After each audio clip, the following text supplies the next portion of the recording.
Bienvenue à tous sur cette première édition du journal de la Suède. En premier, nous verrons les builds qui ont été construits.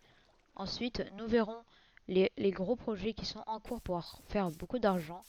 Et pour finir, nous verrons les recherches qui risquent d'être vraiment intéressantes. Alors, pour commencer, voilà le premier bâtiment qui a été construit. Ensuite, un autre bâtiment a été construit. Et à l'intérieur, ça abrite une ferme à canne à sucre. Il y a aussi une forge qui contient des machines pour l'industrie, je vous en parlerai juste après. Puis finalement, un bâtiment en construction qui a été démarré par le ministre des Builds. Pour les prochains projets de construction, il y en a un qui sera assez simple, c'est faire une place principale dans ce trou. Donc ce sera la place principale du quartier pauvre. Car si vous ne savez pas, toute la partie nord du pays sera pour des builds plus en bois, plus pauvres. Et au contraire, toute la partie sud sera pour des builds plus riches, qui va utiliser de la concrète, mais aussi du béton. Ça sera un style comme le Danemark. Ensuite, continuons avec les projets pour faire de l'argent. Alors ce projet aura comme objectif de pouvoir dupliquer les livres enchantés qui nous permettront de les revendre dans l'HDV pour assez cher.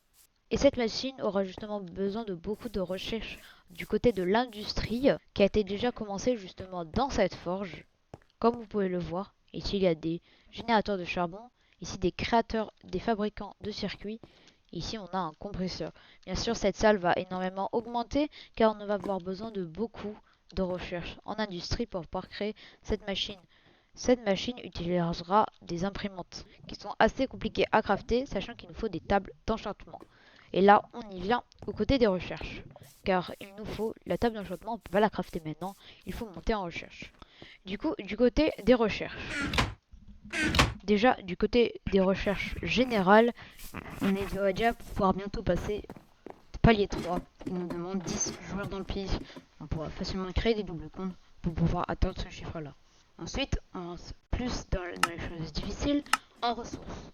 Il y a deux demandes compliquées. De 1, il faudra déposer un stack de bacon mushroom burger qui est vraiment compliqué à crafter. Et il faut aussi déposer 500 bûches de cerisier. C'est pour ça que là-bas, il y a une forêt de cerisier qui a été faite pour pouvoir récupérer beaucoup de bûches.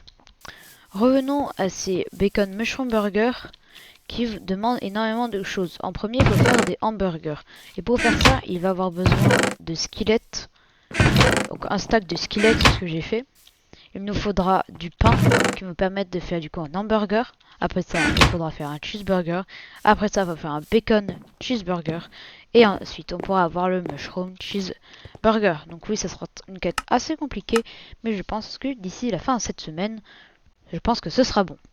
Et justement, ça permettra de débloquer le craft des tables d'enchantement. Ensuite, suivons du côté de l'industrie. Donc ça a plutôt bien avancé. On arrive au palier 3. Et là, ça va demander de crafter des panneaux solaires, qui est assez compliqué, mais je ne sais pas si je vous l'ai déjà montré. Mais il y a effectivement un panneau solaire qui a été construit ici. Par rappel, les panneaux solaires, c'est assez compliqué. Il y a besoin d'énormément de machines pour pouvoir en crafter un. Il faudra aussi crafter des bronze dust, qu'on n'a pas encore crafté, du coup, il va falloir découvrir. Il faudra déposer du lapis, des copper ingots et de l'acide compressé. Du coup, globalement, je pense que l'industrie, ce sera assez simple parce qu'en vrai, il y a juste les panneaux solaires de compliqués à récupérer. Merci d'avoir suivi ce premier journal. À la prochaine.